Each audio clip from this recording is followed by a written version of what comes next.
and Zeta Gundam. Right. I'm like, okay, this is starting to roll here. Mm-hmm. And the dialogue is still weak in many parts, almost and comically so. And once again, this is not aimed, Right. at some old dude. And we're watching the dub, kids. so some of the translations are worse than the sub would have True. portrayed it. But what was it? Was it? It was Princess Irma talking to Amuro, wasn't it? Where it said, if you look, when you see you're so worried about fighting, because Amuro's definitely a lot more tactical in this than he Yeah. was in the first one. It is quite a few things it says. He Mhm. knows why isn't the ship here? Well, they're getting far away from here. Right. Yeah, he just knows. He thinks a lot more tactically, and he gets someone's griping at him, and says, "You missed the big picture on that." And he says something really dumb back. I was like, "Look, just turn around when they say, you got to look at the big picture. Just turn around and say the devil's in the details. Right. Give it something. Make him clever, and some aspect every once in a while. Yeah. But overall, I'm definitely looking forward. It's got me curious about what's coming up in another series now. Right. And now that they're tying the stuff together and it's coming together cohesive. Like I said, overall, if I was going to pick my favorite disc out of what we watched, this would be it. Yeah. The overall story's still better on the first one. Right. You still get like some of the best moments with Amuro, I think, on this disc too. I'm like, well, hey, he's back in a mobile suit and he's absolutely incredible. He's so incredible that it is impossible to imagine he could ever lose in a straight up fight where he's at right now. And I think like when you look at what he did in the 1 Year War and you have, well, it was all because of the Gundam he was in, and then now he's just in a Rick Diaz. It's like, no, it wasn't just the Gundam. Well, you also look at at what we've got introduced to this series. The biggest ones so far. Yep. Psycho Gundam. Yeah. Yep. Yeah. We'll do that. Which is, as far as I know, or I can tell, is the first actual machine that's meant for 4 new types. Yeah. Yeah. See, for the cybernetic new type. Yeah, the cyber new type. The made new. Right. Yeah, I think it's a little bit different. And no, I don't know what it feels like to have snakes running around in my head, and I don't want to. That's such a cool line, though, because it really does make you go, I don't understand, but that sounds horrifying. You got me there. No doubt. Yeah, I think when Zeta is on point, it is on point, and I think most of these episodes are that. Well, that a lot of that I think comes down to like the storytelling beats, editing. There's just stuff in there. The animation cleaner, for the most part, there's only a couple times where I kind of caught it. It goes over pretty clean. Yeah. From one scene to another, or when it's panning a scene or something like that. Right. And I think that it's just, I honestly, I think it's just better ability at making a show. Yeah. I think part of that is because of how focused it is on New Hong Kong too. It all feels small. That they bring in a Godzilla-sized Gundam, and the first place they drop it to fight is in Hong Kong. Yeah, New Hong Kong. Why not? Okay. No, I'm really excited for you to see where things go. I think that these introductions in these episodes have given me a better appreciation for some of these characters that kind of just fell by the wayside for me. Yeah. Camille, still, I don't know. He doesn't feel fleshed out like a main character. I don't know how to explain it. I know he's good. I know he's got the gun stuff, but it's got to be more than that. Because maybe there, and I'm sure there's stuff I'm missing from going with the translation, right? Right. And the big one being there's a character in there named 4. Yeah. Does anybody change which 4 they use when they're talking to her? Because at one time somebody calls her number 4. Right. And not the first time, but that time she turns around and gets mad. Yeah. So I wouldn't be surprised if there's a few things I missed through there, but I don't know. Camille feels like every time you're like, okay, we got it, Camille, and then no, Yeah. I got to do something crazy. I did. I will say, oh, go ahead. Sorry. No, I got it. Go ahead. On the sub side, Camille, as a character specifically, always calls her Falwa. Just Okay. four. He never actually spells it out, she, as it would be. Or Yeah. Yon, if you were to try and use the nicer one. It's always just Falwa. Yeah. Not exactly, but if you're wondering what I'm talking about, I'm wondering if they're calling her bad luck. Pretty much, basically. yeah. Pretty much. If anybody in there did that. But the fact alone that she was created in a new type lab in Japan and was still numbered number 4 is a huge insult to her. Yeah. Well, that might be reaching out because was it in Japan? Mhm. That the okay. Yeah, it was the Murasame Labs in Japan. Okay. Yeah, because the other lab that we've heard about so far is the Anaheim lab, I believe. Not to be confused with Anaheim, the company. Yeah, Double Zeta does something really interesting with 2 as well. But there was never a dub for Double Zeta, so we'll be watching that in Japanese. So. Ooh, okay. Yeah. All right. That's cool. Oh, Hydrate needs a sound. It does need a sound. You're right. Yeah. Hydrate. Take a unmarked.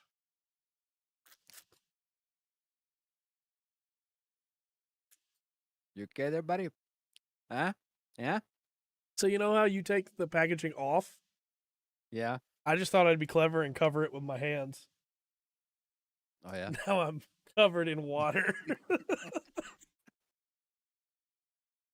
You have a drinking problem? Is that... I guess so. It goes everywhere. Oh, man. Yeah, Double Zeta's good. Double Zeta I don't like as much, but you'll see when we get there. There's still some really cool things in it. Yeah. Let's see. I got a song out, got the Ghoul song out Sunday. So yes, if you played Fallout at all, go listen to that whole song. If you know anything about it. What else I do? I did do some cleaning around here. You can see some wall hooks over here behind me. Went through there. Yeah. Got there's stuff on the couch. I got the back of it blurred for a reason. I understand. What else we do? What else to do? I have not played much Skyrim. For some reason, it falls though. Uh-oh. Yeah, I really like that cartoon. Uh-oh. Oh, there you are, sir. Yeah, I don't know what just happened there. Oh. Trey, what are you doing? Discord just decided it hated me for a second there. I've been watching Gravity Falls. I think I'm on the 2nd season. Yeah, Gravity Falls is pretty good. It is. Well, it's well put together. Mm-hmm. Well put together, and knowing some of the stuff that didn't make it kind of censored out really kind of makes it better for me. I'm gonna end up going through and getting all the codes out of it. Yeah, there's a lot of them. Yeah, there's a lot of it. Well thought out, man. It's a good. It reminds me. I don't know how. This might make no sense. It's the perfect balance between SpongeBob and the Hardy Boys. Okay. Yeah. No, I see. I get what you're saying. Yeah. Okay. Yeah. Still lots of silly, but also some rough stuff done up for kids. Yeah. Well, okay, cool. I'm not alone. I'm not alone. Hello there. Hello there. But that's been about my week. Okay. How has your week been, sir? My week's been pretty good. I did have some power problems, and if you see this red stuff on my neck, the rash from working in the heat 2 days trying to get that fixed. I'm okay. It's just that happens when you work in the heat a lot down here. I came to laugh at you. But we got the power stuff mostly fixed, and hopefully we'll be good to go. That did cut into a lot of channel time, but in the middle of all that, I have been making thumbnails for stuff. So I'm going to show you some of those thumbnails real quick here live on the stream. I had to teach myself more Photoshop to be able to do it, but here is the first impressions face.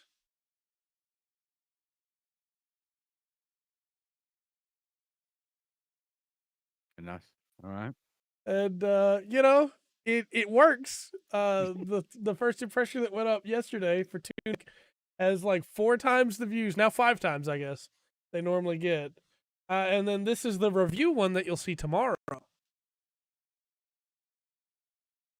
Because I finished my favorite review that I've ever done. I think this is the best review I've ever done today, right before the podcast. And that'll go up tomorrow. And that's for SD Gundam Battle Alliance, because I finished SD Gundam Battle Alliance. When I say finished, you know, I mean, I beat the game. I got credits. I played some missions in hard mode. There's still a lot to do. I still got to unlock all the suits. Yeah. Those emotes. I will get around to adding those as emotes for sure. That man is a genius. I will flip them horizontally so that they are facing towards the chat, and then you can use them. I will get that done. Man, when I talk about making those thumbnails too, I mean, like, for the review one, I had to actually go in and remove some of my hair to make it more streamlined, because my hair was just puffed out in weird angles, like hair is, and you know, it's a lot of work trimming that in like super zoomed in on Photoshop. But hey, we're in the thumbnail game now, boys. Very good. Very good. But yeah, I finished SD Gundam Battle Alliance. I wound up beating the game with the Burning Gundam from G Gundam, or the God Gundam in Japan. It's really fun to use in Melee. Yeah, you didn't know there was a God Gundam, did you?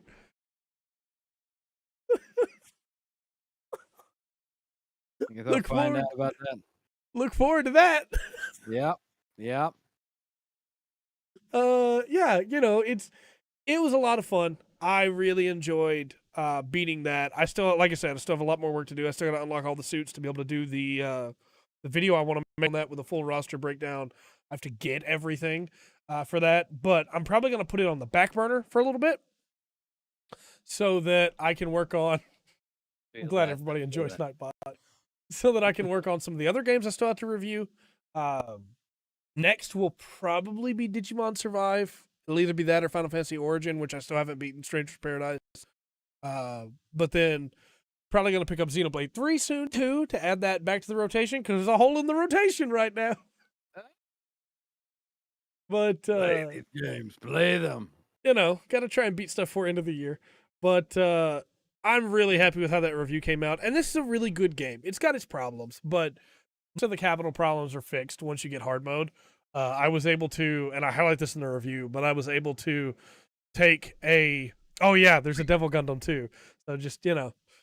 All right. I was able to. Two God Devil. Wait, this is, okay. They're going to be taking notes from the chat here in a minute. I was able to level up a suit from 1 to 30 with the amount of credits capital I got from 3 hard mode missions, which were the starter missions in hard mode, as compared to barely being able to get things to like 12 off of some of the later missions. So it's a substantial difference. Right on. So I'm excited for it. I'm glad that worked out. Glad you found that out. Mm-hmm. And you know, just hey, it doesn't matter how much damage you take if you have over 10,000 or 2,000 HP and can start regenerating HP with a roll action with skills. You can just go toe to toe with final bosses and just be beating them up and taking damage back, and it's fine. You did. You gave me the heads up on that, Will, and I do appreciate it, because it definitely wound up being true. That is what I was alluding to, sir. Makes it a lot better in my mind to be able to play that game, because I like being able to level up stuff and play with cool stuff. There's some weird choices, like the Destiny Gundam is an all-rounder instead of an infighter, even though it has a giant sword. So, Got to stand back, get some rage for that sword, man. I guess so. It feels strange, but no, I still think my biggest problem is the lack of grunt suits. When I say that the only grunt suits in the game are the ones you already know about from the first series, and then you're only like halfway into Zeta, and you could probably think of, well, if we're adding grunt suits, I mean, well, you've got the Zakus, right? So yeah. they're going to be.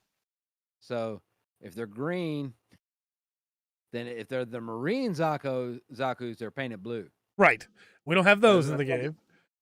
Oh, okay, so you're not there yet. Okay. We don't have the Hyzax. We don't have the Marsais. We don't have the Nemos. We don't have the Ashimars. We don't have any of that stuff. It's just you get Zaku Dom, one Goof, Camphor, and you get a GM, and those are your grunt suits basically. Like, man, but at the same time, you get to use Gundams from all across the series, so it's tough, you know. Yeah. But that's all right. Yeah. You'll make it. You'll make it. I will.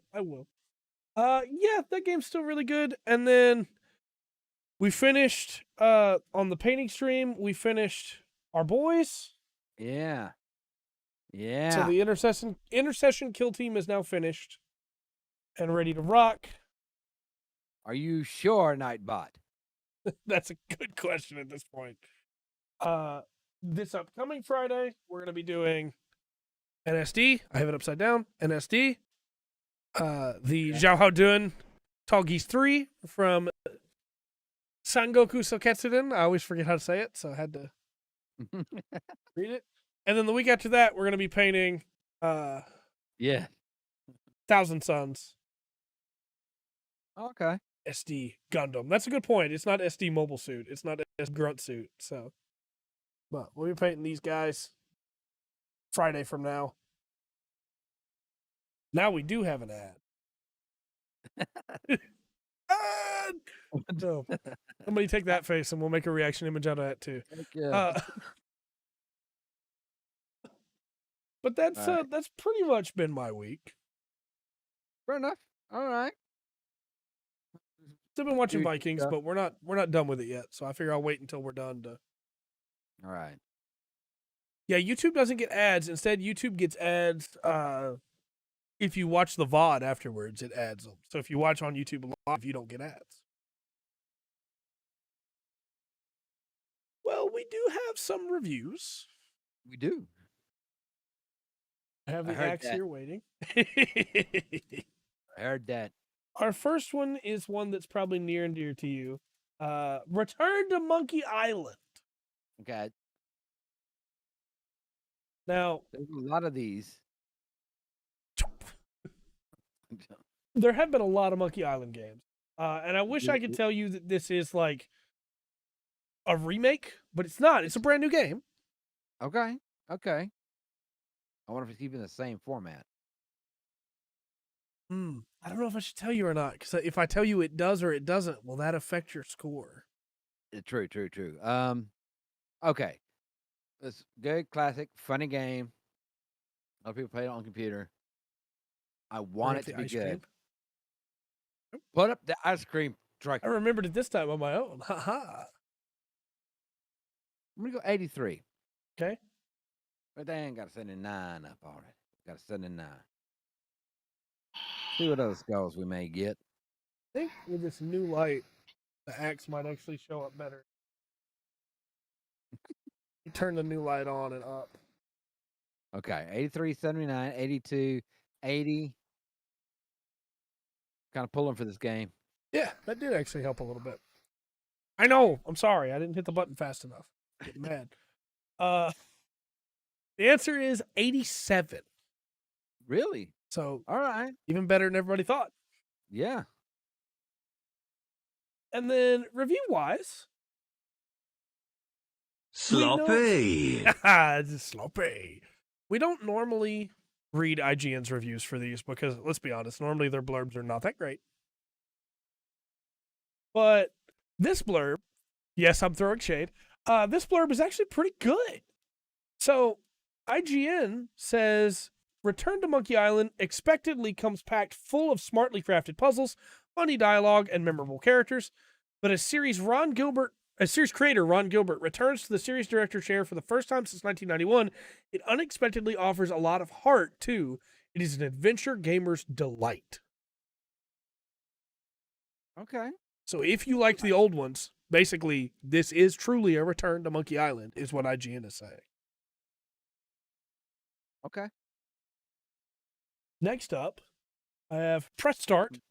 It says, when it comes to pure fan service, there won't be many better this year than Return to Monkey Island. It feels like a true sequel to LeChuck's Revenge, and it feels as though its clever, self-referential wit is a product of Gilbert's return. As sad and nostalgic as parts of Guybrush's newest tale can be, I had a wonderful time revisiting familiar people and places in yet another Golden Age adventure. Okay. And we'll go with just 2 because we have mini games to review today. I was waiting to see if anybody said anything about the point and click aspect of it or anything like that, or it changed over if they changed gameplay or what. But I'm gonna stick with my 83. Okay. Stick with my 83 on that. Most of the reviews just talk about how Gilbert is back, to be honest. Gilbert is back.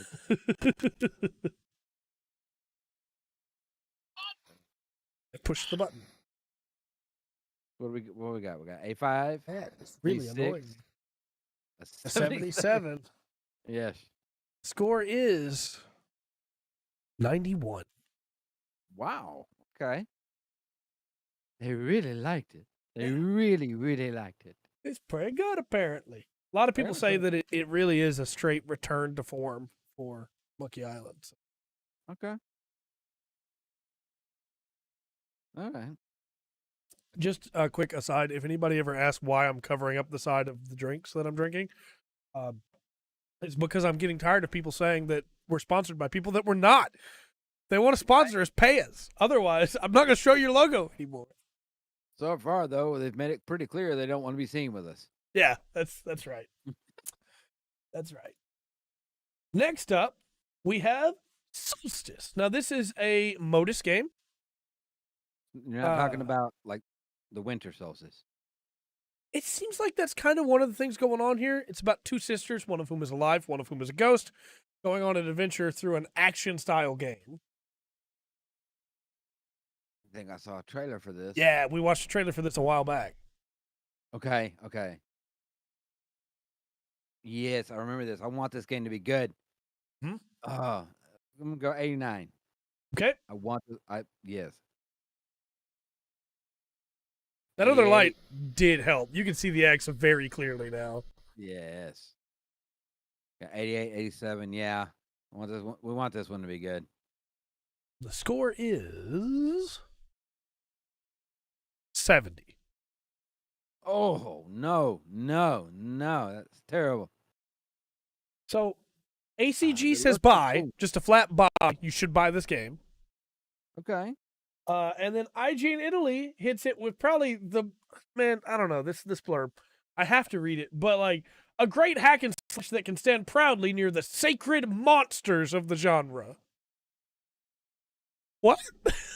What are those? Yeah, what's a monster of the genre? Do you mean master of the genre? Even still, what are those? Yeah. What are you defining here? Tell me. That's a gimme. I'm still gonna read you 2 more. I just had to read that one because it stood out to me. Next up is Digital Trends that says Solstice's terrible camera holds back an otherwise ambitious and inspired action game. That can do it. I don't give you this hint because you know how this game works already, but chat, I will remind you when people use the words ambitious and inspired, it normally means the game's not good.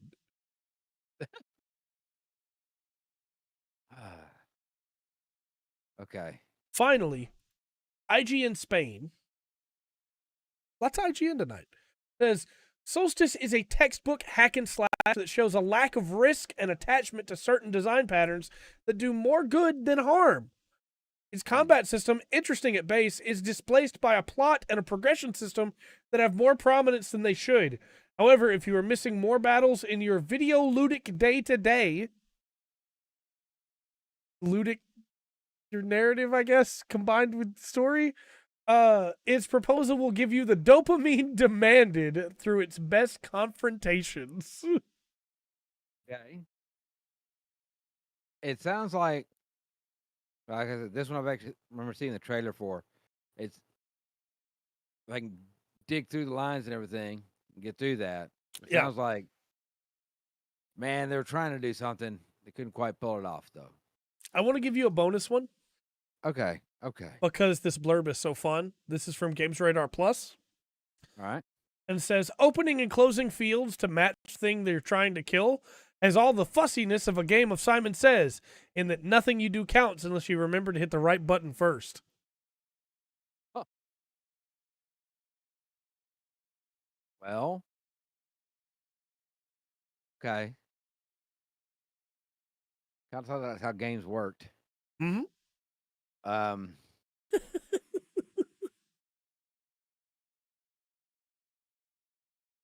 hate to Ooh, do it, but I our think guesses are in. Maybe 67. I haven't looked. Okay. What we got? 72, 66. Yeah, Yep. I went 67. I think we're all kind of. Hopefully, we're all close.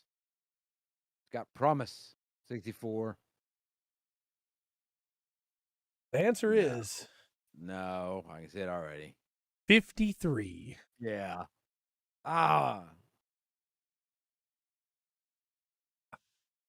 Very rarely the games get like only 1 9 or 2 9s. This game only got 2 9s. Everything else is below that. It did. I'm still saying it looked interesting from what they were showing. So yeah, for sure. It's a really cool looking game. All right. Next up is the Dio Field Chronicle. This is a Square Enix game. It is the like tactical game that looks like a mix between like Fire Emblem and Triangle Strategy. Look, if you are not using rainbows in the dark to travel around, I don't want anything to do with it. I understand. The Dio Field. Yep. Come on. See, I think of JoJo's Bizarre Adventure with the Dio Field. Yeah. Who is named after Dio. You know, it's all from the same thing. Yeah. What do you think? It's Dio, man. 92. 92. Just a quick aside while this counts down. In JoJo's Bizarre Adventure Part 3, they changed Dio's name, or he changed his own name. And it's still Dio, but now it's all capitals Dio. Exactly right. That's the way you're supposed to spell it. Yeah. The answer is 80. We had shots all around at 85, 87, and a 90. Yeah, that's not bad. I have some reviews for you. I bet you do. God's Geek says the Dio Field Chronicle is an epic strategy RPG where you're fully engrossed in its story and throughout every beautifully constructed battle. It features an in-depth battle system, or structure, and upgrading system where you're constantly mixing up strategies on the fly. That sounds interesting. That sounds great. It also sounds like a blurb on the back of the box. Yeah. But Twinfinite says, ultimately, the Dio Field Chronicle surprised me with just how much depth its combat system offered, and powering my way through its levels proved to be a joy, despite its narrative and characterization shortcomings. The real-time strategy battles are an innovative aspect of the game that I'd love to see adapted in more RPGs, and while I do wish the protagonists weren't as cookie-cutter as they come, I'll take bland stories and pretty art over boring gameplay any day.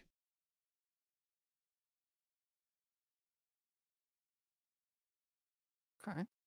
What do you think? I don't know. I'm kind of torn a little bit on this. I think I'm going to go with 76. Okay. 87 in the chat? 87, okay. 82? Yeah. The answer is 75, yeah. 83. Well, they seem to like it a little bit better. They're weird about their scores. They are weird about their scores. That 82 is right there, standing next to the score. Yes. And then finally, I'm so stoked for this one. I bet you are. For the first time on this podcast, we are covering a new release of a Trails game. It is an older Trails game. This is the one that Trails from Zero is the one that I finished the fan translated version of last year. But this is the full release of Trails from Zero, which is originally a PSP game, now been ported forward. Specifically, this has some new stuff that I didn't see, so I'm, probably gonna have to replay it. But this is the first game in the Crossbell series, so it has a brand new set of characters for people to be introduced to, and a brand new place in the world with a bunch of really cool music and stuff like that. That's my personal opinion that I will take out of it now and be review guy again. Okay. As best I can. It is a over-the-top RPG with turn-based battles that features a cast of special support section police as they attempt to protect their city. Okay. Solving cases and stopping crime, stuff like that. All right. I'm gonna go 85. 85. I feel it's a fair score that you won't be upset about. That's fair. I understand. 77, 76, 88. Yeah. The answer is 81. Okay. Which is a travesty, but I mean, I'm going to read a bonus blurb for you here. Going to give you a bonus blurb because I couldn't read this and not share it, but also it just, man, I don't know. RPG Fan says, this long-awaited chapter of the Trail series is absolutely worth your time. Buy now by calling 1-800. Right. Okay. I have two more for you, though, that are actual reviews. Nintendo World Report says, fortunately, Lloyd and the rest of the SSS make for likable characters that you can't help but root for. The dialogue-heavy second half of the game can drag a little bit. How dare you? The dialogue's the best part. But the cumulative experience is still a positive one that I would recommend to RPG fans. With Trails to Azure coming in 2023, which is the sequel to Zero, the stable of Falcom titles on Switch continues to grow, and there's zero reason to be unhappy about that. Okay. Fair. And then Spazio Games says, it's a shame that NIS and Falcom both decided to bring Trails from Zero in Europe only after the vastly superior Trails of Cold Steel series. That's a statement. I don't know if I agree or disagree. This way, a very solid, if formulaic JRPG as this does not get the attention it deserves, due also to a lazy remastering process. Okay. All right. Well, one, I've never had Badumchi, and I prefer vanilla chai. I don't know. 78. 78. Okay.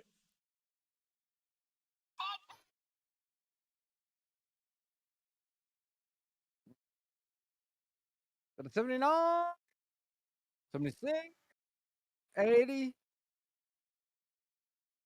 The score is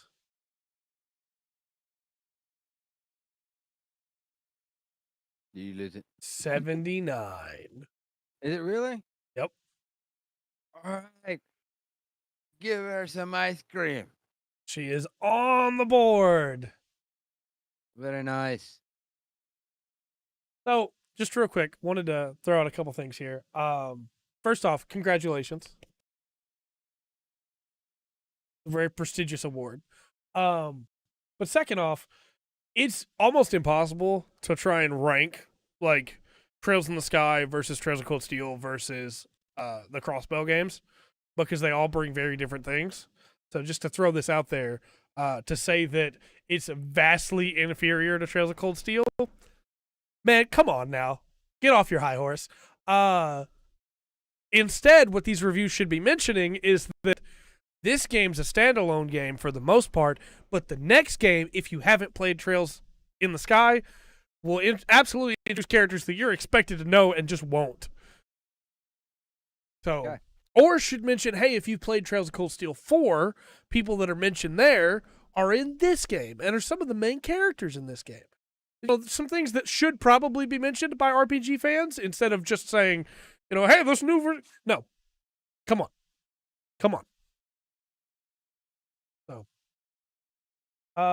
as You could we be do, as we do with reviews, because Faith won that one, she got the answer correct. She gets to stay up on the podcast all week. No, I say week, as in like next week, at the start of the podcast for the pre-show, she will still be up there, and then we will take down the ice cream. So, Yeah. congratulations again to Faith Ann. Right on. Let's talk some announcements, shall we? Okay. We Okay. got some cool stuff to talk about. All right. Announce away. You don't need What to have you thank got? us, madam. You have earned it. Right? By playing a completely almost chance-based game. Yeah, right. But still, you earned it. The first announcement we have is one that I'm super excited about, which is Like a Dragon 8. I want some Dragonade. So, Yeah, number 9. if you'll remember, Yakuza 7 Like a Dragon came out. That was the turn-based game Mm-hmm. that featured the brand new character, Ichiban Kasuga, and RNG at its finest. That's right. And this next game will not just feature Kasuga Ichiban. Okay. It will feature Kasuga Ichiban working hand in hand with Kazuma Kiryu from the older games, who got to retire and is now back for some reason and has new hair? Man, isn't that going to make it hard to throw a punch? No. You hit attack man. and you get to watch Kiryu run. That took me a minute. I'm sorry. No, instead they just hit twice as hard because they hit together. Oh, okay. Okay. That'll work then. No, I am so stoked for this. The idea of like Ichiban and Kiryu working together. Also with this, they announced that from now on, the Yakuza series will be called Like a Dragon over here in the West as well. Okay. Originally, they didn't call it Like a Dragon, even though it was called that in Japan, because they were afraid that people would misunderstand and think it was like tied into Dragon Quest. Because, man, I love this. Right. That's what. Come on. Right. I love this studio, but some of their choices are insane to me. Like they announced that, you know, last week they announced that they were bringing Yakuza Now Like a Dragon Ishin over here, which is the Kenzan game, with the Shinsengumi and everything. But they mentioned over interviews throughout the week after our podcast that the reason they did that, or the reason they're doing it now, is because they saw how much people like Ghost of Tsushima and went, oh, then people would like our game too. And it's like, people have been asking for your game for years, man. What do you mean?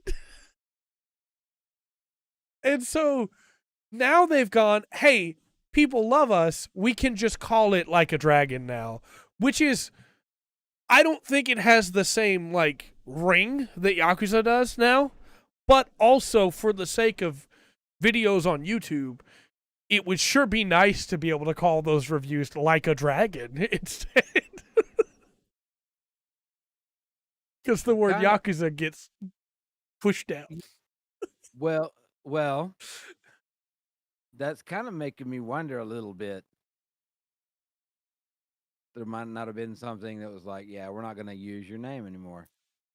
Well, it was just over here. Everywhere else, it was Like a Dragon already. But they also, the series is featuring less and less about the Yakuza themselves. Yeah. So it feels like, you know, partly because as we move forward to the present day, there aren't as many families that are well known because of current geopolitical politics in Japan that I'm not necessarily sure we need to get into.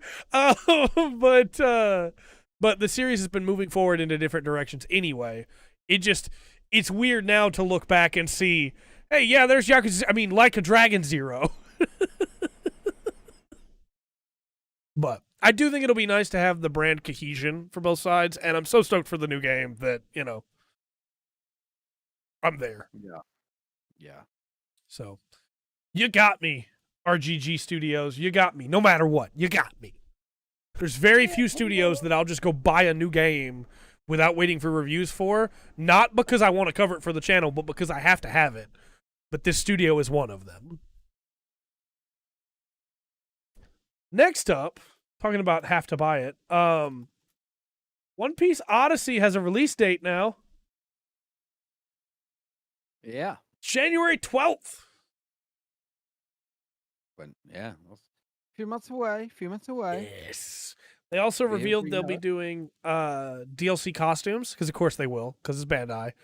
However, for all the characters that appeared pre-time skip in One Piece, you can get their pre-time skip costumes. Just it's going to come with the game? It seems like these specifically are going to be launch versions, and then there'll be more DLC to come. So, okay. I'm looking forward to this game. We really don't know that much about it yet, other than just it's a full adventure game and not just a fighting game. So, not that there's anything wrong with Back 4 Blood, or not Back 4 Blood, Back in Blooded? I don't remember. What is that One Piece game called? I don't know. Blood. Let me just do One Piece fighting game. I don't know what I'm going to get if I put in One Piece Blood. Burning Blood. That's what it was called. Okay. That makes more sense. Then we got kind of a cool announcement that came out of nowhere. Specifically, Genshin Suikoden. The very first Suikoden game is being remastered. That's all we got on it, right? Yeah, it's specifically an HD remaster. The old character designer, Junko Kawano, is involved with the HD remaster. And we got a little bit of footage, but when I say footage, it's just screenshots, really. But it just looks like an up-resed version of the original. I'm going to share a screenshot here for you. But as you can see, like, the game still looks the same, and they've just upped the portraits, which I think is pretty cool. If you're going to do it that way, because those games are beautiful already. I mean, do you realize what it takes to upscale a game? Right. I don't. I don't either, really. But we're going to get to talk about that later. But here's a side-by-side of the two, the original and the HD version. So, not too much has changed, but they do make it look better, I think. The only thing I'm concerned about with this is that Suikoden 1 goes straight into Suikoden 2, right? It is a direct sequel. And in the old days, you could transfer your save. You needed to transfer your save from Suikoden 1 to Suikoden 2 to be able to unlock some of the characters. So either they're going to have to get away with that here or still allow you to do it. And that's not great when now it's going to be multi-platform, whereas originally it was just single release. Unless they're planning on the next release. They're going to release the next one? That's what I'm saying. If they release the next one, but people get it on different platforms, then they won't be able to transfer their saves. Yeah. Which, I mean, look, if you buy it, you should probably just, get it. However... Okay. This one I kept a surprise for you, which is kind of funny with the thing that we just got done doing. Suikoden 2 HD Remaster was also announced at the show. All right, there you go. There we go. Okay. And there's not much that we know about it right now. Just that, hey, they're going to be having auto battles added in. And we don't know if you're going to be able to get them as a bonus set together. That, in my opinion, would be the best way to sell them. Because they are direct sequel, right? So sell a double pack. But we'll see. But either way, these are incredible RPGs if you never played them. You can have 108 characters in the first one to match the 108 Stars of Destiny. Now, granted, I'm going to be straight with you on this. I'm not going to lead you astray. Some of those characters you cannot use as battle partners. Some of those characters are like the chef back at the base. But They all have names. They all have stories. And some of them, when I say some, I mean like 90 out of the 108 are playable. And you can run in your party. So I'm very excited for Suikoden 1 and 2 HD Remastered. As I'm sure you could tell. I figured, yes. Yeah. And then finally for announcements, I did not mean to have caps. We have GamePass Games for the month. Right on. Like we always Right on. do. So, get ready for these, because first up we have Deathloop. Pretty good catch. Yeah. Cloud, PC, and console version. Nice. Nice. Also, Hard Space Shipbreaker for cloud and console. Right on. Then coming soon, as in the 22nd, which is 2 days from now when we're recording this, Spider Heck, which is a fast-paced couch co-op brawler, Okay. according to them. Beacon Pines, which is a cute and creepy storybook adventure. And Slime Rancher 2, which is going to be available day one on Game Pass, cloud, PC, and console. I'll probably want to do a video on that because I really liked the first game. You're Not to be ranching confused with Monster slime. Rancher. You're ranching slime. Yeah, and they'll eat each other too if you're not careful. So you got to be really careful how you build the walls because slimes don't It'd be care. Really, really cool if you were like a minor bad guy in Dragon Quest. That'd be awesome. You're like, Where's the I'm the guy that provides the slime. Slime Rancher Dragon Quest crossover? Come on. Then we have Moon Scars coming the 27th, available day one. This is a Souls-like 2D platform slasher. Those words don't mean anything anymore. Then Grounded's full release, Grounded 1.0, is coming to Game Pass on September 27th. Didn't mean to play that. There you go. Let's Build a Zoo is coming on September 29th, which is exactly what it sounds like. It's a management sim. And then Valheim is coming to Game Pass on PC on September 29th, which is a great grab. That game has been really getting a lot of traction again. So this is the survival game set in Norse mythological world. Yeah, but there was DLC for that, wasn't there? Yep. So I don't know if you're going to get the DLC or not, but you'll get the update still, I would assume. So. Okay. And then, just it's here. Paw Patrol Grand Prix, available day one on Game Pass. All right. Paw Patrol Grand Prix, huh? If you're looking for that, there you go. There you go. There's also coming to Game Pass Ultimate. These are the ones where if you have the extra subscription, Danganronpa 3 V3 Killing Harmony. That's where Grounded is at. I don't know what the difference is between the version you're getting for regular and the Ultimate version. I'm not sure. Maybe you get the extra DLC or stuff. Ni no Kuni Wrath the White Witch Remastered, Road 96, Shadowrun Returns, Shadowrun Dragonfall, and Shadowrun Hong Kong. What? Yep, those are coming to Game Pass Ultimate. Oh, I need to look. Okay. Then This War of Mine and Torment Tides of Numenera. And all those games will also have touch controls through the Xbox Cloud. And then leaving on the 30th, because, anytime stuff comes, stuff has to go. Yep. AI The Somnium Files, Astria Ascending, Dandy Ace, Dirt 4, Dirt Rally, Going Under, Lemniscate, Slime Rancher 1. Weird that that's leaving instead of staying, with Slime Rancher 2 being added, but who knows. This was kind of a big one. Subnautica Below Zero. Okay. I think that one's been there quite a while too. It has, but it's a really high-profile game for them. The Procession to Cavalry, Unsighted, and Visage. Yeah. On the 30th? On the 30th. Okay. some good Dirt's stuff. not a bad. Dirt's not a bad racing game to run a couple tracks on before it leaves if you wanted Yeah. to. But goodbye, so long, farewell. As we hit an hour on the show, we move into news, which is way better time than I thought we'd be making, but we got a lot of news to talk about. Okay. All right.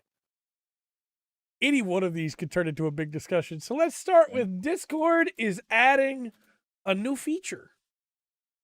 Okay.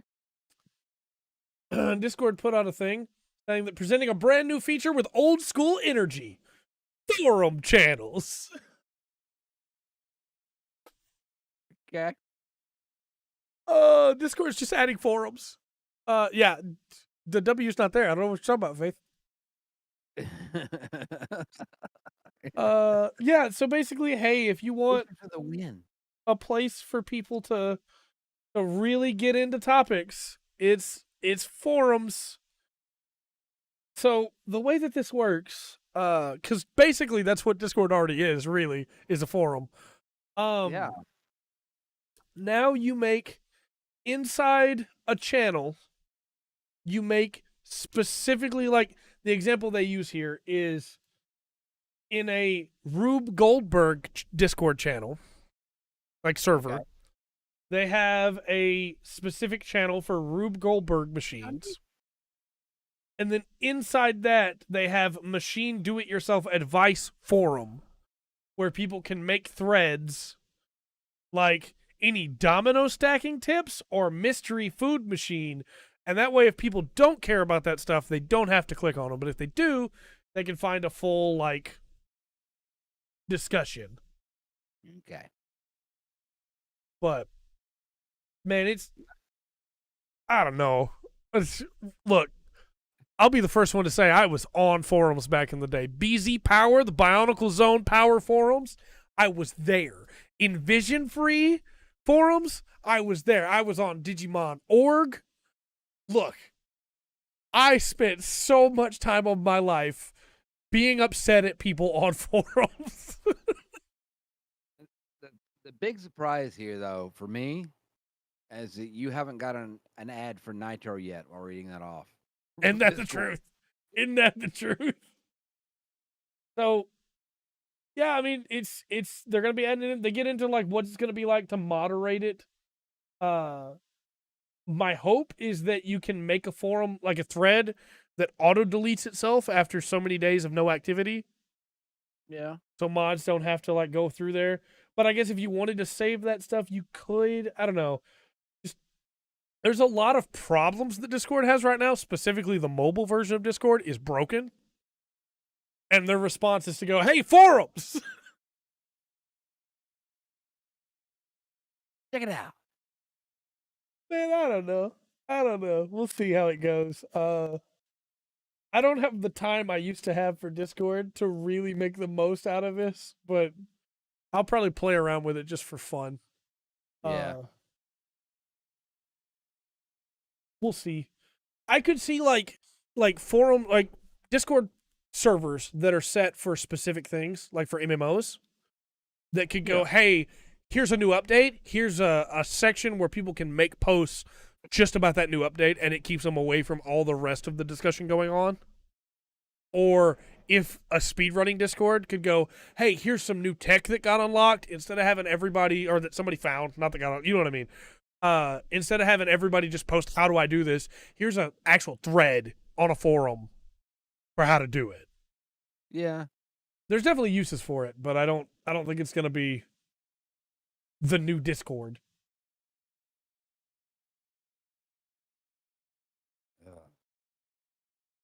What a strange thing. They will have auto mods, though, so there's that. What?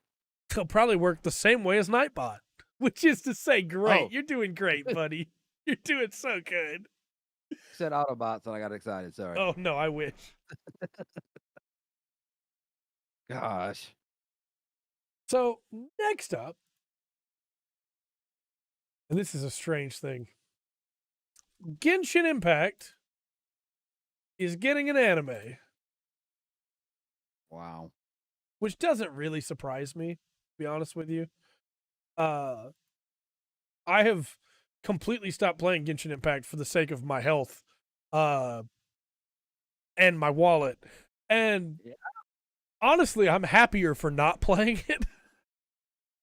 But I'll probably watch the anime. I think the world is pretty interesting. Well, if I'll be honest about it, I have no desire to play League of Legends. Yeah. That was a really good anime. Right. So it could be separated. If it's in that world and be a really good anime. We'll Yeah. see. It's also You going to know, be made by Ufotable, who are the ones that make Fate Stay Night, Fate Zero, stuff like that have incredible... Fate Apocrypha, I think, is the newest one they just did. That have like incredibly well done art. So it's gonna look great. Yeah. The question I have, and this is the big thing for me, will they get the voice actors for the characters for this anime, or will they just recast all the characters?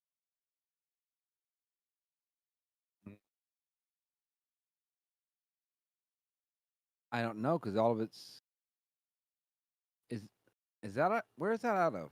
Ufotable's out of Japan, but Genshin Impact has full Japanese voice acting.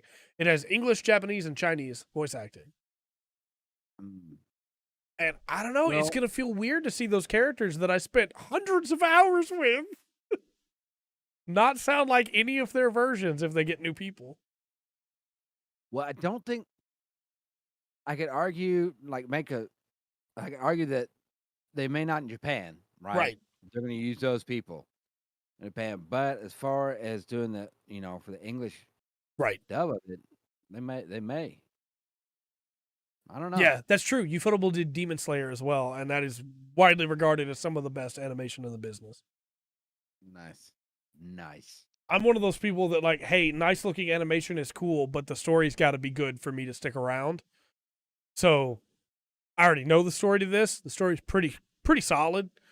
I feel like they're gonna start in Mondstadt, which is like the worst story beats in the game, because that's where the game starts, and it's gonna turn a lot of people off of it, I'm afraid. But we'll see. So let me see the characters that I like doing cool stuff, and that'll make me happy, and I don't have to play Genshin again. Let's talk about this one. This is weird. Terraria is adding... I put too many R's there. The Rubblemaker. Okay. So they have a big update coming. Which, again, many times they've said they're done with the game. They're not. They have more stuff coming. All of it free, just like always. But they're adding a bunch of new stuff with that, and they gave us a little tease of one of the new things they're adding, which is the Rubblemaker. And this is a really cool thing for a crafting game, I guess you could say, right? It's, hey, you know that annoying thing when you play a crafting game and you can't pick up everything? There are some things that if you break them, you just can't pick them up because you see them in the world and you want to use them, right? Mm-hmm. I want to decorate with those. The Rubblemaker lets you do that. It's expensive to do it. It takes so much wood and stone and other materials to use it. But anything you place with the Rubblemaker, if you break it, you get back the materials that it cost to do it. Oh. So it is literally a decorating tool. You can make a tree and put bits of tree inside it, which you can't do currently in Terraria. You can make a cave house and make stalagmites and stalactites with it. It's just based around, hey, we know the people that are still playing this game like to make cool stuff. Here's the ability to make more cool stuff. Yeah.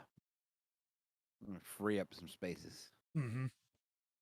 Pretty cool. Especially because, like you say, it takes some work to get it, but it's a free update. Yeah. I wish Minecraft did this. There are things in Minecraft you can't do unless you go into creative mode, and I don't want to do that. Sometimes I want to just be able to make stuff, you know? Yeah. So the idea of like, hey, now I can make a cow skull and set it in my house if I want to. It's not... I don't know that we'd have Terraria without Minecraft, and in a way, Minecraft is the first of its kind. Right, for sure. So Terraria can learn from Mhm. Minecraft. What And to I put think out. Terraria is the better game in a lot of ways, even though it'll Okay. never be as popular as Minecraft. You know, Yeah. sometimes you do. You just want to live in a giant mushroom, and you can do that now with the Rubblemaker. Okay. Okay. Just what? I'll see if y'all will still say that at the end of the podcast. Oh no, that's a teaser. So while we're talking about games adding stuff, Stellaris is adding a new race. This is a game that, man, I wish that I enjoyed more playing. It's just so big.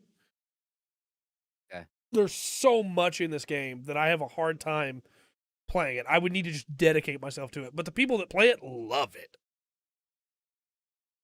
And there's a new race coming to it, which is the Toxoids. They travel through space in ships that contain their gases and suits that contain their poisons. Okay. And they can like completely destroy a planet by destroying the ecosystem with gas. Which is I pretty cool. guess if you're traveling through space, you can't roll down a window. You can crack a window. It's just it's a cool new thing, you know. Hey, here's another new race that you can go back and play in. It is DLC. I think it's like $10, but this game just continues to put out like, hey, here's another new race. Here's another new race. Here's another new race. So Paradox knows what they're doing. People love it. Hold on. And finally, in our trio of things being added, this is probably the weirdest one of them all. Tibia is adding sound.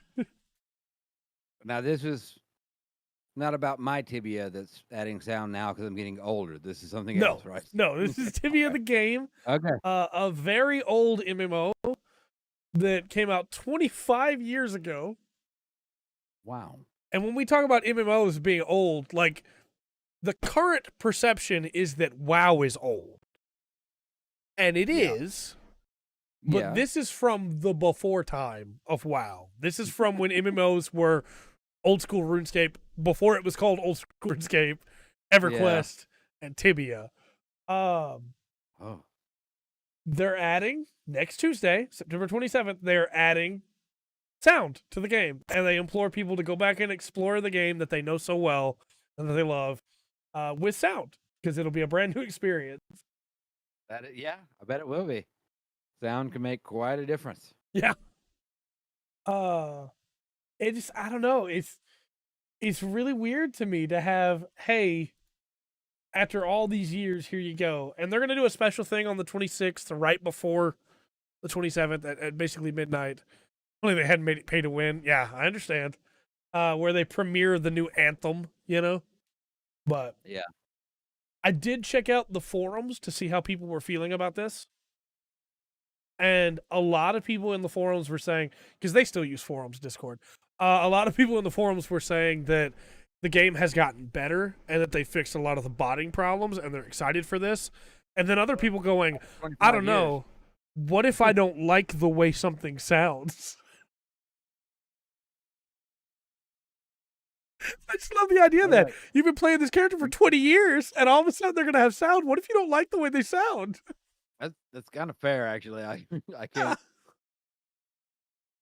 So, like, imagine you're playing Lotro, and all of a sudden, Look. your character gets a new voice that's like, okay, now listen. Tom and Lotro, and Usher brought Lotro. Tom Bombadil does not sound the same. Really? They changed his voice before? They had to have either that, or it's the Mandela effect, or I've slipped through another dimension. Something different, because he used to sound a lot more hype, kind of pitchy a little bit. Hey, Yeah. Yeah, and now he's got a much deeper voice. Right. And no, that low voice is not his voice. So I kind of understand. There's a fun FF14 version of this too, where they added new lines to all the voices in, can't remember if it was Shadowbringers or Endwalker, but in one of those expansions, they went back and added new lines to voices because they were adding new races. And there's one of them, specifically Miko Voice 9, I believe it is. It was like, now, when it didn't before. And it's just, you can hear it every time. They fixed it. They went back through and fixed it, but you could hear it in any fight. You knew there was a Mikote there. Even if there were hundreds of players around, because it just pierced through the veil. That's weird stuff to do, man. Yeah. But it's different what's going on there because they're actually just getting sound. We are talking about switching sounds. Very true. Good for them. And good on them for not charging people for it after 25 years. Like, yeah. All right. Well, here's where we go from fun, cool news to stuff. Let's talk about the GTA 6 leaks. Okay. Catchphrase, oh no. Because I have a response from Rockstar on it as well. So GTA 6 was leaked out by a former employee. He leaked out some very early footage, well before alpha footage, right? Where a lot of the stuff that's used in the setups around is still from GTA 5, which means some of it is still poly. It is sloppy, yeah. It's not meant to be seen. It's not ready to be shown. It's not ready to be announced, you know?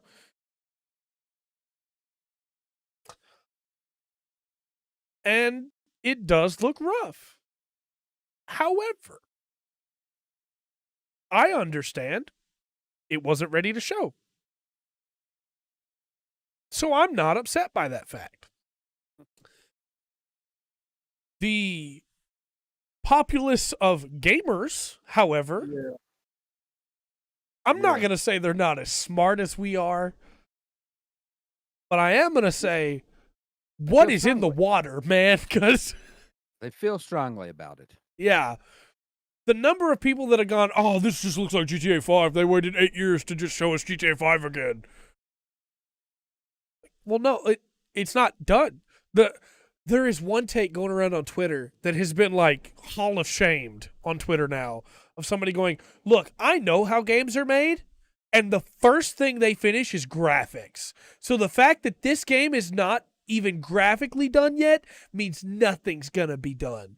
Like, no, you don't. And the number of devs that have responded with, here's what my game looked like 4 years before it was done. And like, it's Cult of the Lamb, and it's just like little stick people. Or it's, hey, here's Horizon with a blocky, like, Nerf dinosaur. Tell you what, a problem with a lot of games may be that they get the graphics done first. Yeah, could be a problem. A lot of the games that have like bad stories now. Yeah. But it's not how most people make games, right? And well, it's not how you do it. That's like, okay. You know, I would almost believe that about Rings of Power. Yeah. Different story, but I have heard of, hey, we're going to polish this at the end. Yeah. You know, we have our graphics kind of done. We got some story stuff or some gameplay stuff to work out, and we're going to polish it, and then it'll be really, you know. I've talked before about how I did my stint in testing, right? Yeah. The number of times that I would get early versions that gameplay-wise were functionally complete. Yeah. But people had no heads. Or all the weapons were floating because there were no arms. It's like, that is how that works. They do not finish the graphics first most of the time. No. And the number of people that are going like, well, this is good this got leaked because now it means that they'll have to finish the game fast. It's bad it got leaked because now it means they have to crunch to be able to get a trailer out so they don't lose most of the people that would buy it. Yeah. I have their response here, which is, okay.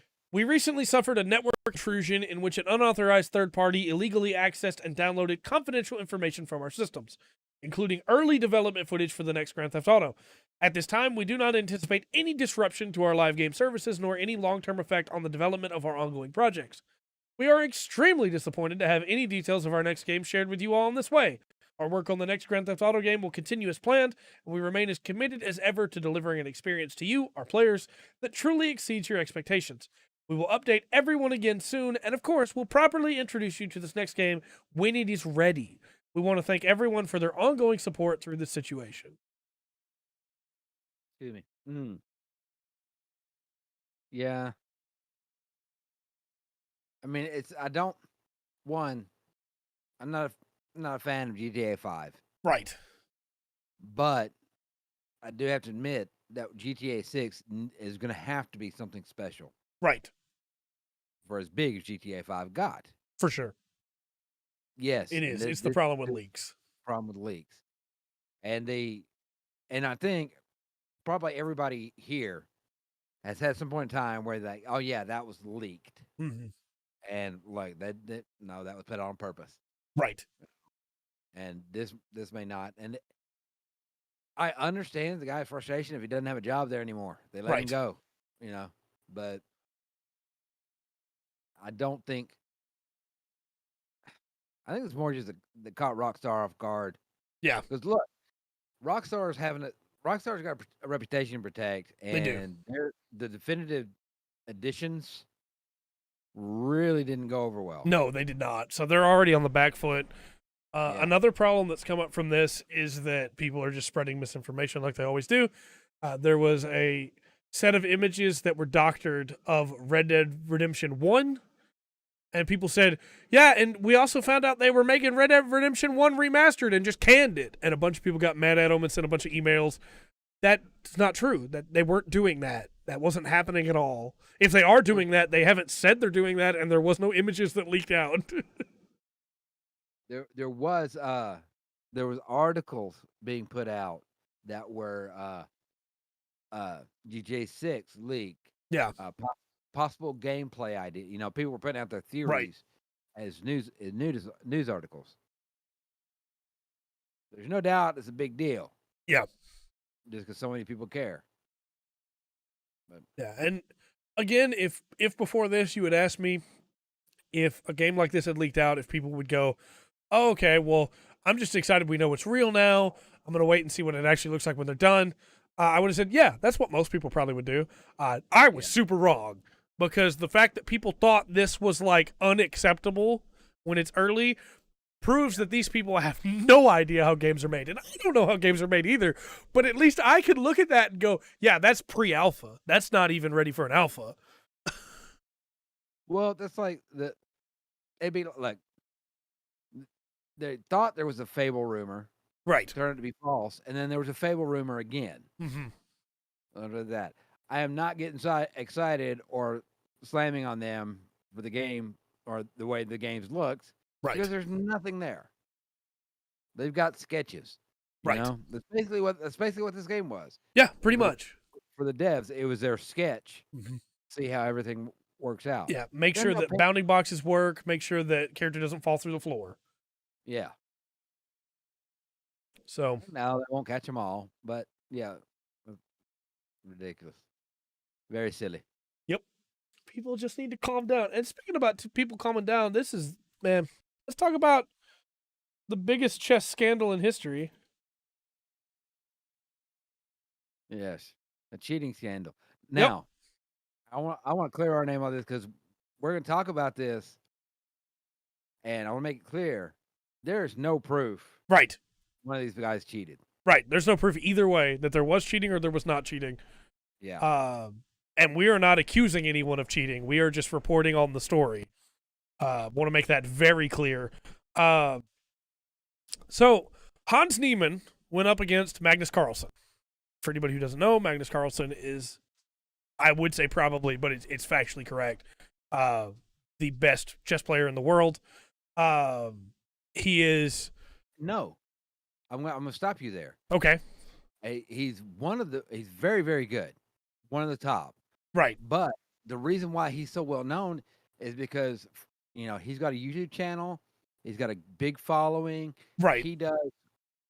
He's become the face of chess. He has, but he also was the world champion for many years and was not beaten. The only reason that he's not world champion now is because he gave up the title because he didn't want to just hold it forever. That's why I say that most people consider him the best Okay. chess Fair player in the enough, world. fair enough. But I agree with you. There are many people that have beat him many times. And that is one thing that is important for this story. It's not the first time he's lost. It's not like he just, like, spoilers, I guess, for this story, but it's not like he just showed up, lost, and threw a fit, as far as we know, because he's never done that before when he's lost. But he went up against Hans Niemann, which is a relatively small name in chess. High score, much higher score this year than he has been. He has brought his score up tremendously, but he hasn't been playing a lot of over-the-board games up until this tournament, pretty much. It's a weird game. It's a really weird game. I'll say, for what it's worth, I play a lot of chess. I don't think I'm very good at it. Let me refresh, restream, and see. Okay, I'm getting reports that we're live again on both platforms. That was a weird hiccup. End of story. Trey isn't good at chess. That's it. YouTube's back. Okay. Okay, cool. This is a weird game by every stretch of the imagination. Magnus Carlsen plays a line that I've never seen him play before, that a lot of people say that he's played before, but I've not been able to find a game where he's played it before. And Hans Niemann perfectly, for the most part, stops it. Twitch is still paused, really? It's going live on my end.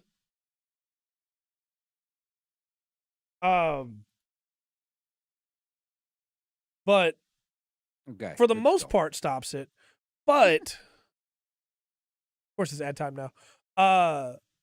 But he makes some weird moves in the process to do it, but he does do it, and he wins. Yeah. And Magnus Carlsen leaves, and then resigns from the tournament. Mm-hmm. And there's so much to talk. OBS just told me it reconnected, so don't talk about chess anymore. All right, back. Okay. Hopefully that doesn't happen again. But yeah, Carlsen just retires from the tournament, just leaves, resigns. Yeah. And again, he's never done that before, ever. Hans Niemann then in interviews goes on to have some weird commentary, where he calls out a bunch of times where he could have won and didn't. And that's not strange, but the way he does it is really weird. And I think it could just be that he's got a shy personality when it comes to being interviewed. Okay. But that's given the best benefit of the doubt I can, because there are multiple times where he says, well, I could have done this, this, and this, and I would have won. And that's just not true. And then at one point he says, yeah, and I definitely, when he's talking about a different game with Alaraza later on in the tournament, he says, I definitely had the upper hand here. There's no way I could have lost here. It's like, no, that's not true. I'm not even 1100, and I can tell you're in big trouble here. And then pro chess people talk about it and go, yeah, no, he didn't have control of the board at all here. And so it's led to confusion, right? Magnus Carlsen has said nothing.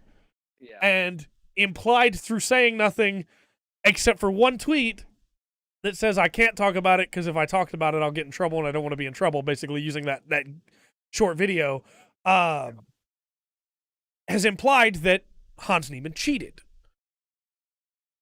And then, as if things weren't already confusing enough, Elon Musk decides to step into it and sends out a tweet that says, Hans Niemann cheated using anal beads.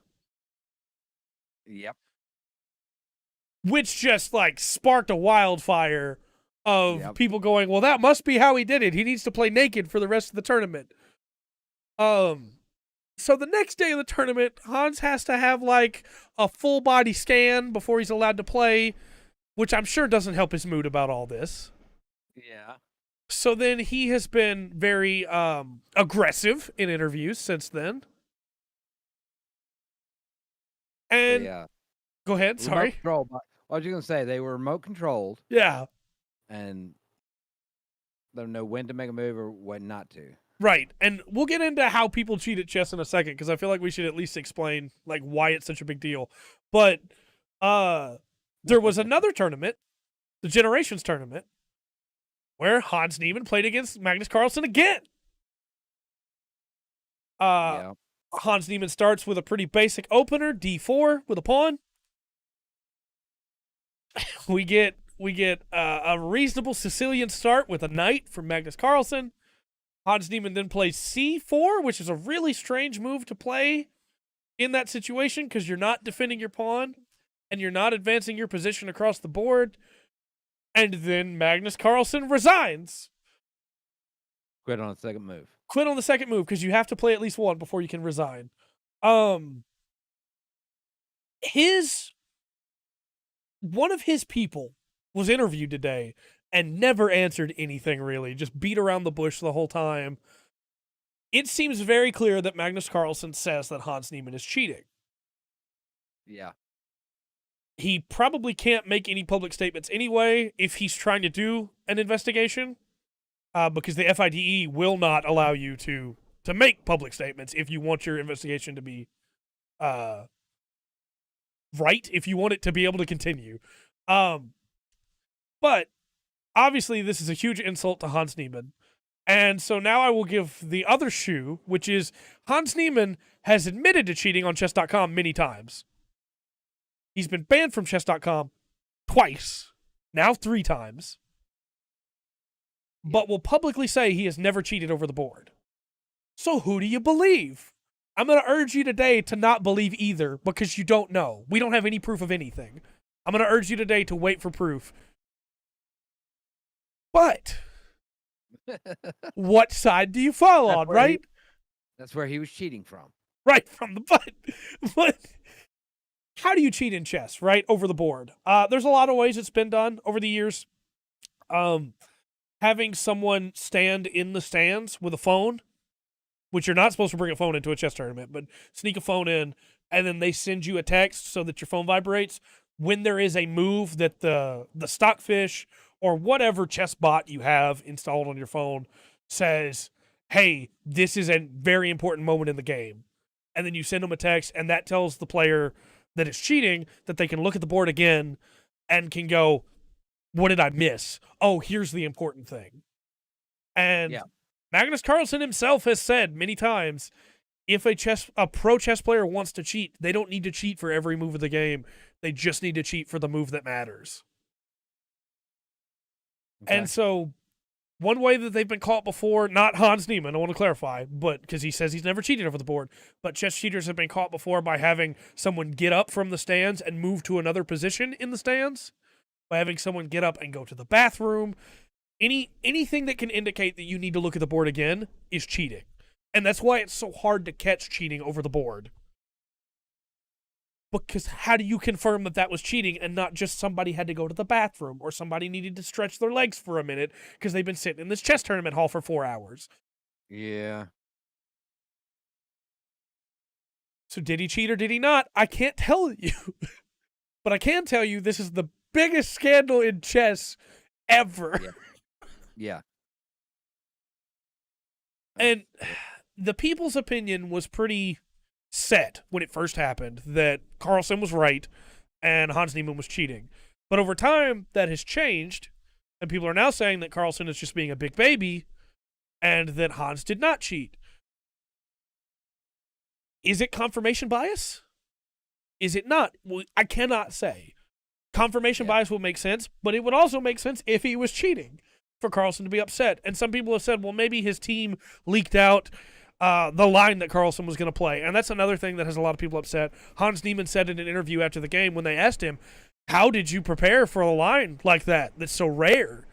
And his response was, well, actually, I watched footage this morning and was practicing this morning against it because Magnus Carlsen played it in 2018, but nobody can find a game where he did in 2018. Did Hans Niemann just have the year wrong? Was he leaked information? Who knows? We may never know. Ooh. But Hans Niemann is a good player. It's not impossible for him to have beat Magnus Carlsen on his own. Yeah. It's just the with the previous cheating and some other things. There's stuff wrapped up into this. Yeah, it makes it a real sticky wicket, as it were. You have to get into the swamp before you can start pulling up details, and once you're in the swamp, man.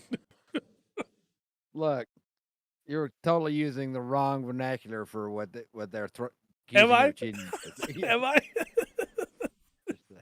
I've been trying to make as many references to the anal beads as possible there. Just because, man, why? Why, Elon Musk? Why make this more confusing?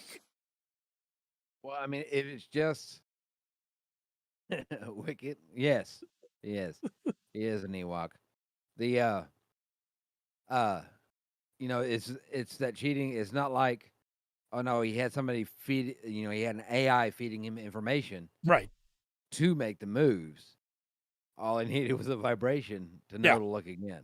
Right. So, can we ever prove that someone's not cheating at chess over the board when that's all it takes? I don't really think so. But I think my favorite suggestion to fix this, and I say favorite in all irony here, is, well, all we have to do is put a mirror above the chess match so that any one of the players can look up and see a reflection of the chessboard, and then they have the same advantage. They're already looking at the chessboard, man. That's not the problem. That's not the problem. Yes. Oh, when I saw that suggestion on Twitter, I almost cried. I was laughing so hard. If they could see the board twice, then they would be able to find the cheaters.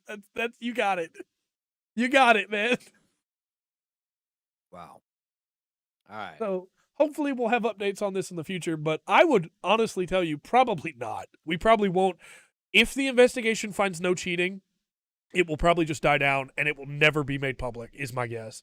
If it does find cheating, the FIDE will handle it on their own, and then we will only hear about it because Neiman won't be playing again. Yeah, and and Mr. Neiman will have a new sponsor. Yeah, right? Yeah. So, moving on from that, this is another one that, like, why does this have to be said? Atlus is having a Persona concert. And this is not their first Persona concert. They've had many Persona concerts. But they specifically had to tweet out this time, we're not announcing a new game. We're just having a concert. We're working hard every day to prepare for the best live performance that will satisfy everyone. Please look forward to it. It's just a concert. Yeah. I'm sure they're going to go all out. Yeah, I'm sure it's going to be a great concert. But it's just like the idea of they can't even make a concert without people go, well, are you going to announce the new game? The same people would call it looking really bad if it got leaked too, I'm sure. Yeah.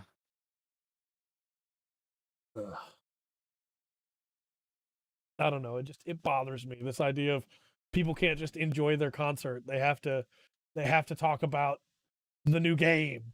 Well, the new game, Yeah, that's what they want. Yeah. They've already heard the music. Right. Concerts are so good, though. All right. Next up, got two more for you at home. Twitch is banning gambling websites. So this is actually like a big story. A lot of Twitch streamers have been streaming gambling websites for a long time. Gambling is a big thing on Twitch. There's the fun version of gambling, which is still gambling, but it's like the fun, hey, kids can watch this stuff like Salty Bet, where you use a fake currency and you bet on matches made with Mugen characters and people can have a good time there, right? There's Pokemon betting where you see Pokemon matches and people can bet fake money on Pokemon matches. There's the one person that does Final Fantasy Tactics betting where they just pit bots against each other and let people bet to see which team's going to win, but it's all with fake money. And then there's the real money gambling that's on Twitch. Yeah. And obviously this includes stuff like loot boxes where people will just buy 1,000 loot boxes on stream. But there's also stuff like sports gambling. And there's one-armed bandits. Yeah. people going to the site to play the one-armed bandits. Yep. As you know, Slots and things like that, card games. The problem with that, of course, is that anybody can click yes, I'm over 18 on Twitch. They don't actually have to be over 18 to click that. Right. And it has led to 2 very large scandals. The first is a child that got a credit card and that took it out of their mom's purse and spent upwards of $10,000 on one of the gambling websites that was being streamed by their favorite streamer so they could try and win too. And well, there's a couple. I know there's a couple of streamers that won really big. Yep. On there, and that the second big story. Oh, go ahead. Well, one of them was like 14 million. Yeah, that wasn't too long. That was only a couple of weeks, maybe a week ago, actually. Yeah. The other big story is a Twitch streamer that used to be a variety streamer, streaming a bunch of video games, and it started streaming gambling, and was going broke to the point where they were having to sell things, faked cancer to get sympathy money from other streamers, and then continued to burn it on this gambling website live in front of everybody. Well.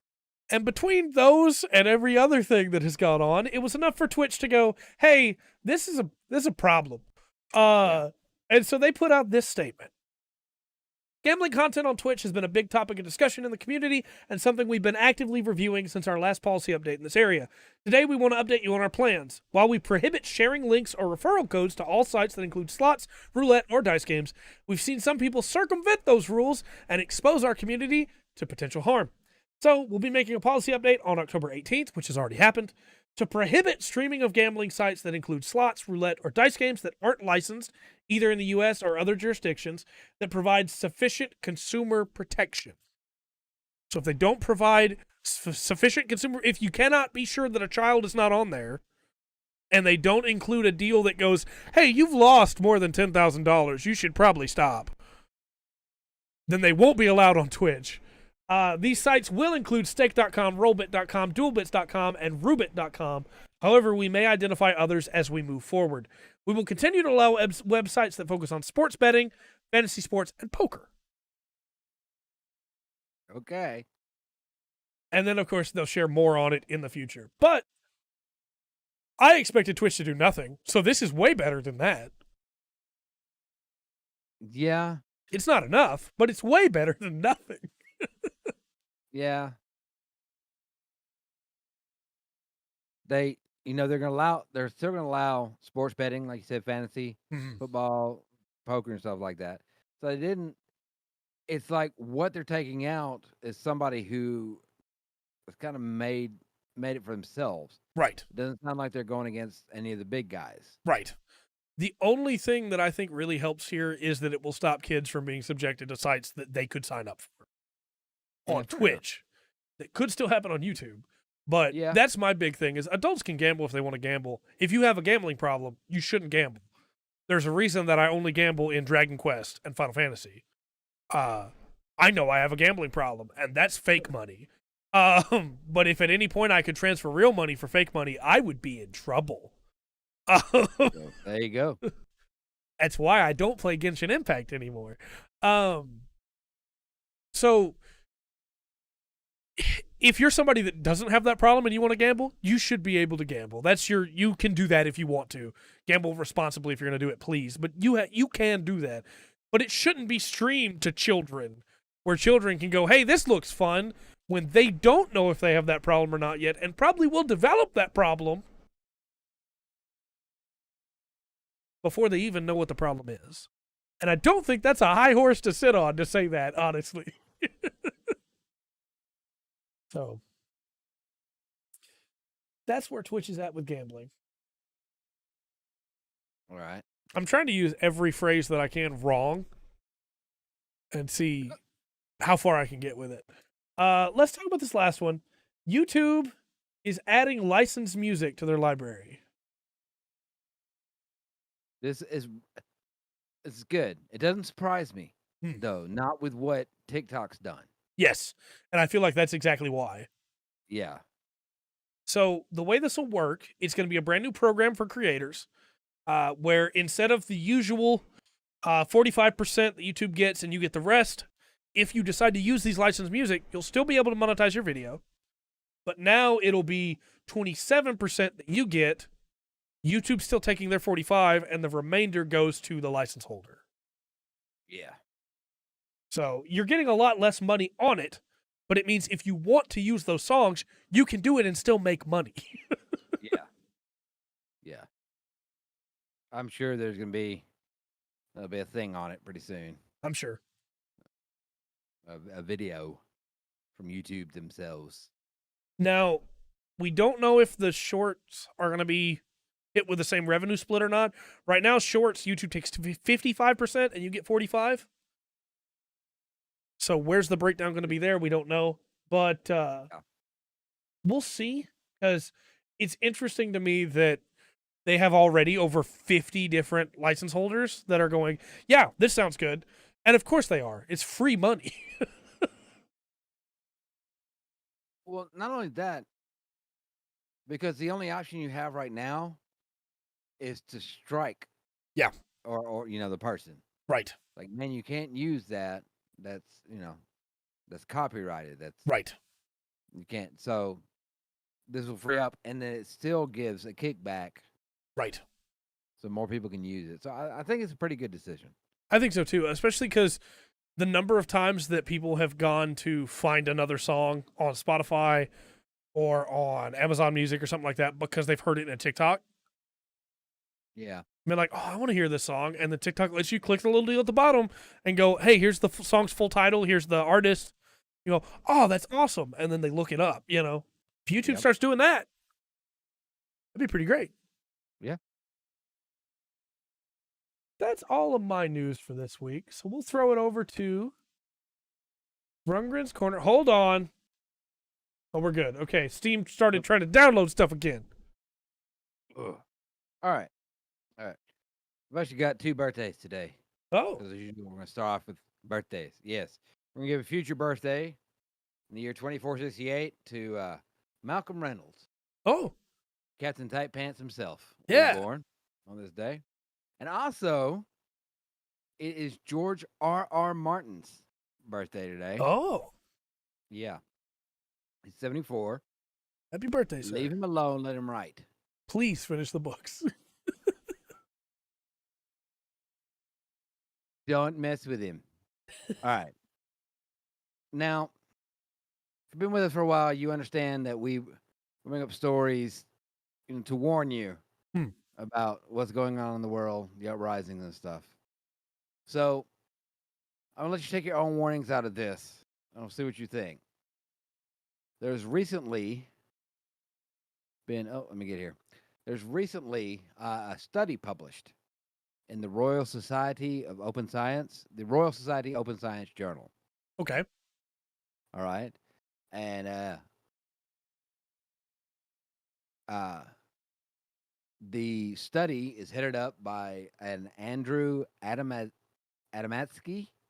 Okay. And he's a professor with the Unconventional Computing Laboratory.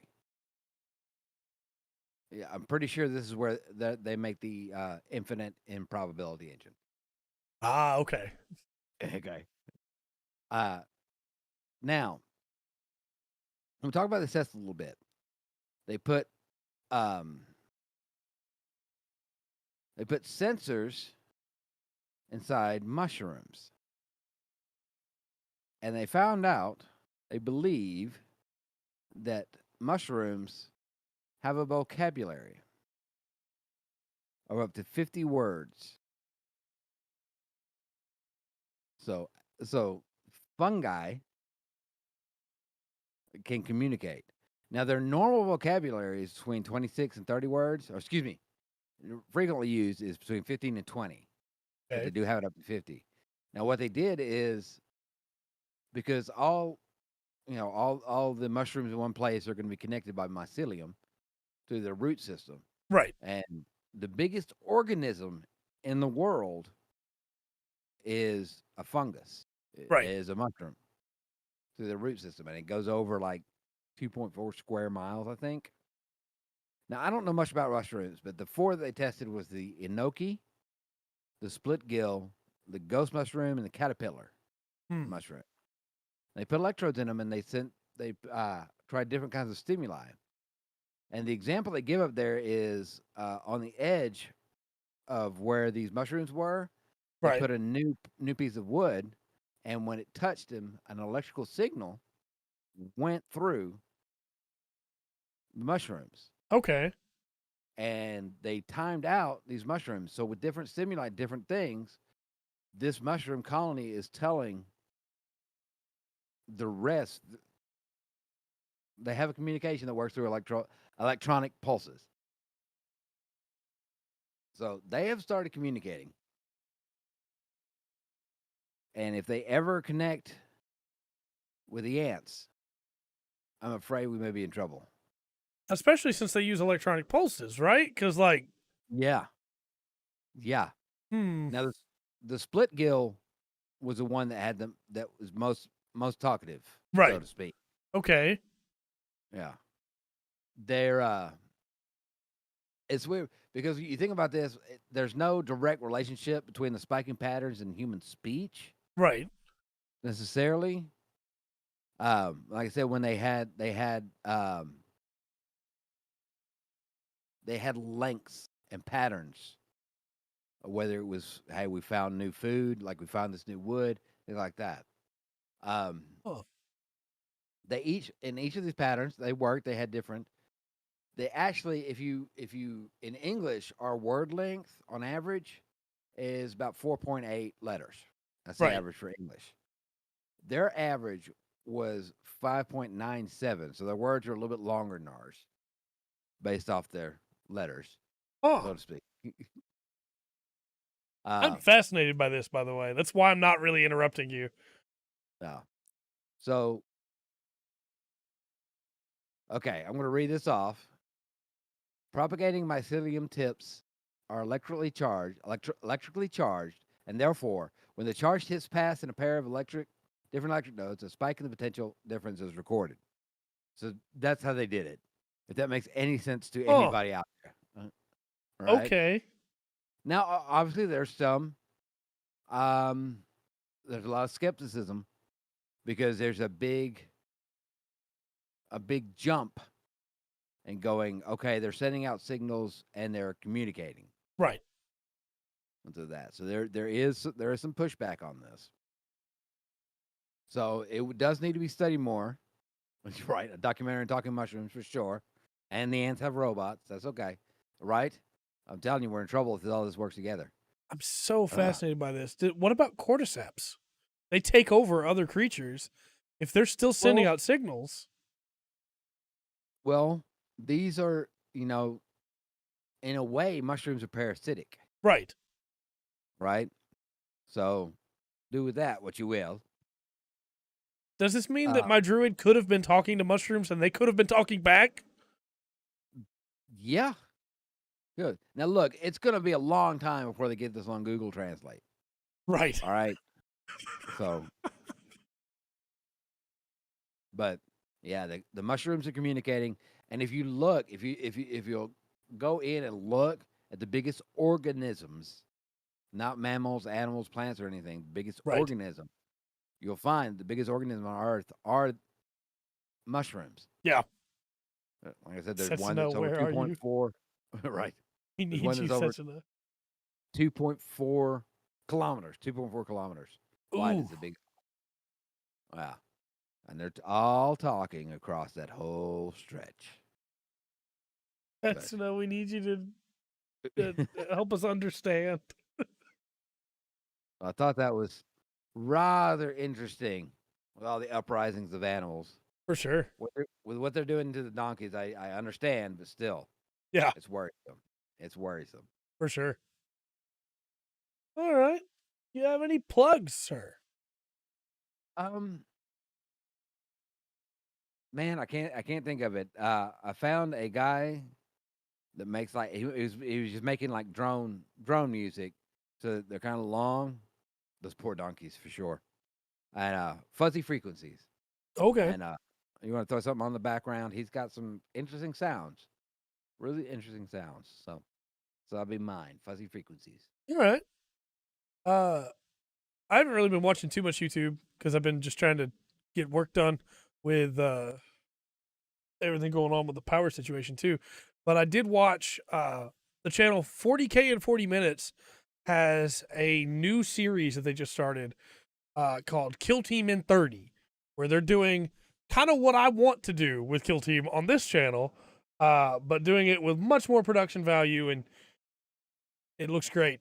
But yeah, if you're interested in the idea of what I have planned for Kill Team on this channel, you can go watch that. And mine won't look anywhere near as good as that, but it'll have me. So there you go.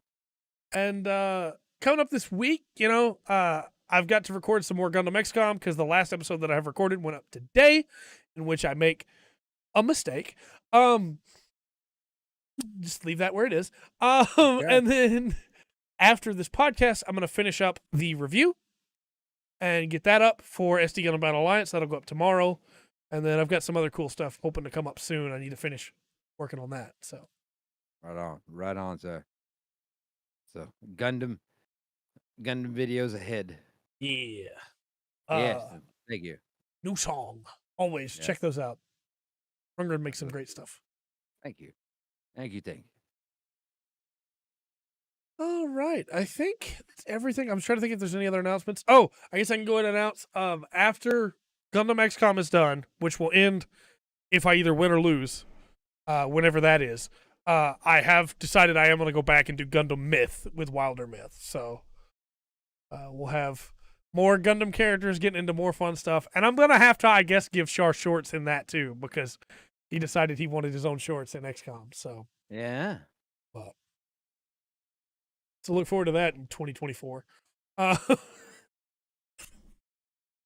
With all that said, then, I've been Trey. I've been Rungren. We've been the Full Spectrum Podcast. Remember to always enjoy the full spectrum. Life